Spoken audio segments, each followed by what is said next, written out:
Hey yo, what is going on guys? Cash and Clean here, and for today's video I just wanted to talk about if it's worth upgrading your crystal gems to stellar or if you should just go out and farm a completely new set. Also, one thing that I did want to mention before I get onto this video in particular is that I've been getting a lot of people saying that the 51 key thing for, getting a crystal 4 guaranteed. I don't know if you've seen that video, but if you haven't, pretty much I just talk about you open up a delve portal, you go to depths higher than 115 so you can get the U10 vaults, and in that video I mentioned that if you just do 51 vaults you can get a guaranteed crystal 4, and the way you can kind of just tell what number you're at is just keep 51 keys in your inventory, and if you do U9 vaults it doesn't really count towards it. A lot of people have been doubting that method, and I do really want to make a video of just me opening 51 vaults, but it's going to take me kind of a while to make that video and I don't have that time. But I just wanted to let you guys know that that's like a video that I did want to work on the side just to prove it to you guys, because it does work. I got crystal 4 on every single one of my classes and it took either 51 keys or a little bit less. The only thing you have to know is that if you go to, I don't know, anywhere from 115 to 120 you will see a U9 vault.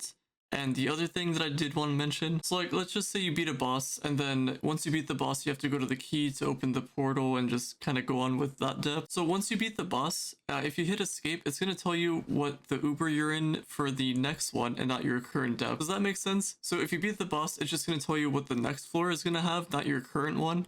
So if you open the key on your current one and it was a U9 vault but it says U10, you won't really know because you already beat the boss. So it's always good to check. And if you've already gone through 51 of your keys, just know that you probably opened a U9 vault somewhere, and just open like at least like less than 10 more, like probably 5 more, and you'll get your crystal 4. But anyway, I don't want to get into the crystal 4 stuff. I'm here for the crystal gems. That's what we're here for. That was just like a little tangent. I just wanted to let you guys know that I wanted to make a video just like me opening vaults just to show you guys. I'll save that for some other time. So for this video in particular, I'm going to talk about what you guys should do and just some tips in general. So I'll probably talk about power rank in another video, because you do need 30k power rank to even get into Uber 11. You need 30k, and you also need 6k light, I believe is what it is. It doesn't show me because I already have that requirement done. And if you have stellar gems, maybe it's at level 25, maybe you didn't upgrade it, whatever the case may be, I'm going to say this right now. So if you're trying to upgrade to a crystal gem, it's going to be very expensive. So if we go over to the gems tab here and go to the crystal gem converter,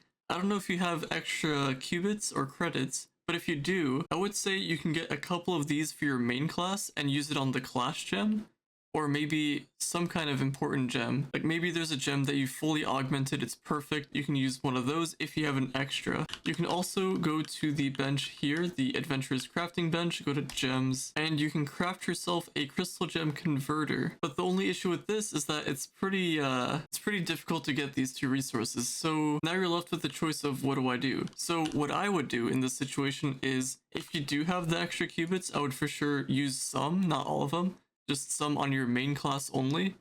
So figure out what kind of class you want to use as like your main class. Someone that you're probably going to farm with in Uber 11 with, just so you can get crystal gems for other characters. So I wouldn't really say a farming character like Neon Ninja, but I mean, I don't know, if you use like Shadowhunter for example, I use Shadowhunter because you can do both farming and damage to bosses. If you have a different character, that's totally alright as well. But pretty much, yeah, I would just get these for your main class. So in this situation, I'd probably upgrade I already did upgrade Olivine to Crystal, but I would probably upgrade my class gem because I don't want to bother getting a new class gem for, a crystal gem. And then if you have like a pyro disc, I don't have a pyro disc on this character, or like a berserk battle, like something super important, something that you really want upgraded, and like something that you're just going to use forever type thing. Those I would say you can definitely use the converter on, so you can save up your qubits or something. But apart from that, I would say it's probably the best that you just farm completely new gems, because the crystal gems are already going to be higher powering, so it's going to be less augmenting to do. Just I would take a look at the powering. I'll be making like a separate guide of like what's a good powering for crystal gems, because for stellars,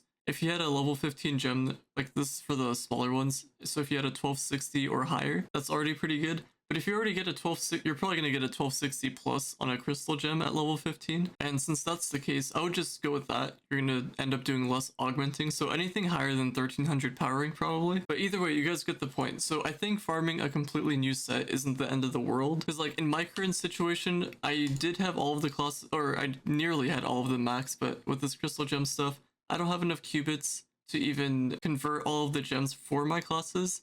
So what I'm going to have to do is farm a completely new set, because I don't want to be bothered to even craft any of the crystal gem converters, because that's going to be super annoying. I don't have the resources for this. I don't have the time for this realistically. So what I'll do is I'll just farm a new set and then I'll just augment those. I'll just try to make sure that the power rank is pretty easy, but if you do farm on gem day, you can actually get a lot of dust, and you can also just get a lot of gems in general. And obviously if you have patron, that, you know, extends your chances of getting more. But yeah, hopefully all of that made sense. Hopefully you guys got an idea of like what to do now, but that's just my take on it. If you guys want to go out and just, you know, go all out on these things, you can, but I would just do this on your main classes. If you just have extra qubits lying around, I would say the credits are definitely not worth it, neither are the qubits. But I mean, that's gonna be it for today's video. Hopefully you have enjoyed. Drop a like, subscribe if you're brand new to the channel, and I will see you all later.